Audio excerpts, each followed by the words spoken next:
আর আজকে আমাদের প্রত্যেকের নজর থাকবে হাইকোর্টের দিকে। আজ হাইকোর্টে সঞ্জয় রায়ের ফাঁসির দাবিতে রাজ্যের আবেদনের শুনানি। বিচারপতি দেবাংশু বসাকের ডিভিশন বেঞ্চে হবে শুনানি। সকাল 10:40 এই মামলা ওঠার কথা রয়েছে এজলাসে। শিয়ালদা আদালতের রায়ের পরই মুখ্যমন্ত্রী বলেছিলেন তিনি শকড।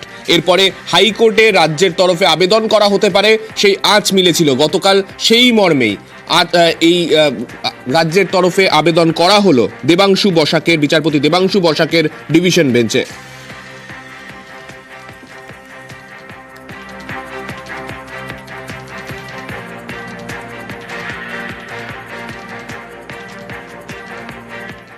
আরজি করের ধর্ষণ খুনে সঞ্জয় রায়ের যাবজ্জীবন, ফাঁসির সাজা না হওয়ায় ক্ষুব্ধ মুখ্যমন্ত্রী।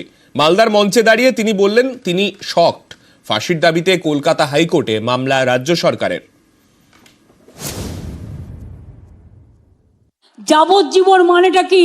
তারে অন্যায় করেও তাকে ক্ষমা করে দেব? আমি সত্যি শক। আরজি করে নাইট ডিউটিতে থাকা চিকিৎসকের ধর্ষণ খুন। গত বছরের অগাস্টের এই ঘটনায় দোষী সঞ্জয় রায়, তাকে যাবজ্জীবন সাজা দিয়েছে শিয়ালদা কোর্ট। অনেকেরই দাবি ছিল ফাঁসির সাজা দেওয়া হোক সঞ্জয়কে, সেটা হয়নি। এতে শক মুখ্যমন্ত্রী। যাবজ্জীবন মানেটা কি? তারে অন্যায় করেও তাকে ক্ষমা করে দেব? আমি সত্যি শক। আমি আইনটা পড়েছি।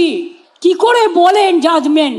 একটা জাজমেন্ট আমার পছন্দ হয়নি, যে it is not a rare of the rarest case. আমি মনে করি yes, it is a rare, sensitive and very very heinous crime. আমি বলেছিলাম আমরা ফাঁসি চাই। যারা এত পৈশাচিক অত্যাচার করে, যদি কেউ দানবিক হয়, যদি কেউ পাশবিক হয়, তাহলে সমাজ কি মানবিক হতে পারে? এবং ক্রাইম করে যদি কেউ বেঁচে যায়, সে তো আবার ক্রাইম করবার চেষ্টা করবে। সেটাকে প্রোটেকশন দেওয়া আমাদের কাজ নয়। গত কয়েক মাসে রাজ্যের 4টি ধর্ষণ খুনের ঘটনায় ফাঁসির সাজা শুনিয়েছে আদালত। বাটিগাড়া, কুলতলি, ফারাক্কা এবং গুড়াপ। ধর্ষণ খুনের এই 4টি ঘটনারই তদন্ত করেছে রাজ্য পুলিশ। আরজি করেন তদন্তে সিবিআই। এক্ষেত্রে দোষী যাবজ্জীবন। আমরা প্রথম দিন থেকেই ফাঁসির দাবি করে এসেছিলাম। আমরা 3টে কেসে, আপনারা দেখেছেন, 54 দিন থেকে 60 দিনের মধ্যে আমরা ফাঁসি অর্ডার করিয়ে দিয়েছি। কিন্তু আমি জানি না এটা একটা সিরিয়াস কেস। আমরা এটাই বলেছিলাম আমাদের হাতে কেসটা থাকলে আমরা কিন্তু অনেক দিন আগেই ফাঁসির অর্ডার দিয়ে দিতে পারতাম। এই নরম পিচার্সদের চরমতম শাস্তি হওয়া উচিত। But I am not satisfied, কারণ আমি ফাঁসি হলে অন্তত মনকে সান্ত্বনা দিতে পারি। সঞ্জয় রায়ের ফাঁসির দাবিতে উচ্চ আদালতে গিয়েছে রাজ্য সরকার। মঙ্গলবার কলকাতা হাইকোর্টে মামলা দায়ের করা হয়। নিউজ 18 বাংলা। অন্যদিকে আজ সুপ্রিম কোর্টেও আরজিকর মামলার শুনানির সম্ভাবনা। সিবিআই তদন্তে প্রশ্ন তুলে করা নির্যাতিতার পরিবারের মামলা বিচার্য বিষয়ের তালিকায় রয়েছে। পাশাপাশি সঞ্জয়ের ফাঁসির দাবিতেও সুপ্রিম কোর্টে আবেদন করবে পরিবার। আজকে যখন একদিকে আমাদের নজর থাকবে হাইকোর্টের দিকে, পাশাপাশি অবশ্যই অত্যন্ত গুরুত্বপূর্ণ আজ সুপ্রিম কোর্টের দিকেও নজর থাকবে আরজিকর মামলার শুনানির দিকে।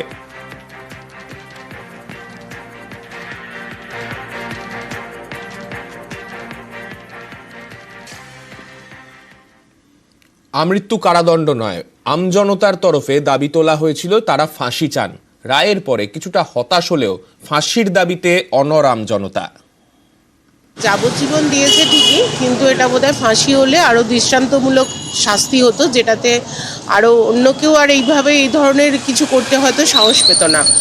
কিন্তু যাবজ্জীবন দিয়েছে, ওটা ভালোই, কিন্তু ফাঁসি হলে বোধহয় আরোই ভালো হতো। একজন ডাক্তারকে তার কর্মক্ষেত্রে এসে যেভাবে ধর্ষণ ও খুন করা হলো, তাকে আমরা মৃত্যুদণ্ড ছাড়া এর কোনো বিচার করা উচিত হয়নি। সঞ্জয় রায়ের ফাঁসি অবশ্যই দরকার ছিল, এটা দৃষ্টান্তমূলক করা উচিত ছিল ফাঁসি দিয়ে। রায় তো রায়ের মতো রায় হলো না, কারণ আমরা কেউই খুশি নয়।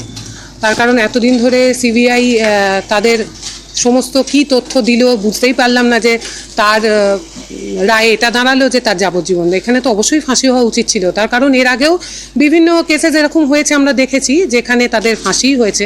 তাহলে এক্ষেত্রে মানে এই বিষয়ে এরকম কেন যে তার ক্ষেত্রে যাবজ্জীবন হলো অথচ তার ফাঁসি হলো না? একেবারেই খুশি না। হ্যাঁ, এই রায় তো আমরা একেবারেই সন্তুষ্ট নই, কারণ এরকম একটা ভয়াবহ খুন, তাতে যাবজ্জীবনের মতো এরকম সাজা ঠিক নয়। আমার মনে হয় এটা ফাঁসি হলেই ভালো হতো। ফাঁসি না দিলে তো সমাজে একটা ভুল বার্তা যাবে যে যে কিছু কাজ করে অন্যায় করে পার পেয়ে যাবে। এই রায়টাকে মেনে নিতে পারছি না। ফাঁসি তো অবশ্যই, একটা কর্মরত অবস্থায় একটা মৃত্যু হলো, এই রায়টা আমরা মেনে নিতে পারছি না। এই রায়দান নিয়ে আমরা সত্যিই খুবই হতাশ। আমরা চেয়েছিলাম সঞ্জয়ের ফাঁসি হোক, কিন্তু সেটা হলো না। আরও যারা এর সঙ্গে জড়িত তাদেরও বিচার হোক। এটা একটা সত্যি নক্কারজনক ঘটনা। এই বিচারে আমরা একেবারেই খুশি নই। এইটা যদি একদম যাবজ্জীবন কারাদণ্ডের পরিবর্তে যদি ফাঁসিটা দেওয়া হতো, তাহলে তাতে আমরা মনে হতো যে কিছু মানুষ সচেতন হতো। আমি বলতে চাই ওনার যাবজ্জীবন না হয়ে আমি চাই ফাঁসি হোক, কারণ একটা মানে দৃষ্টান্তমূলক ঘটনা হবে, যাতে ফাঁসি হলে সকলে দেখতে পাবে যে এরকম ঘটনা করতে গেলে তার এত বড় শাস্তি হবে। আমার মনে হয়েছে যে যাবজ্জীবন কারাদণ্ডের থেকে ফাঁসিটা হলেই সব থেকে ভালো হতো, কারণ সমাজে একটা দৃষ্টান্তমূলক প্রমাণ থাকতো। কেন্দ্রের ঢিলেমিতে আইনে পরিণত হচ্ছে না রাজ্যের অপরাজিতা বিল। মালদার মঞ্চে দাঁড়িয়ে এমনই অভিযোগ মুখ্যমন্ত্রীর। গত সেপ্টেম্বরে বিধানসভায় পাশ হয় অপরাজিতা উইমেন অ্যান্ড চাইল্ড বিল। এই বিলে ধর্ষণের সাজা ফাঁসি।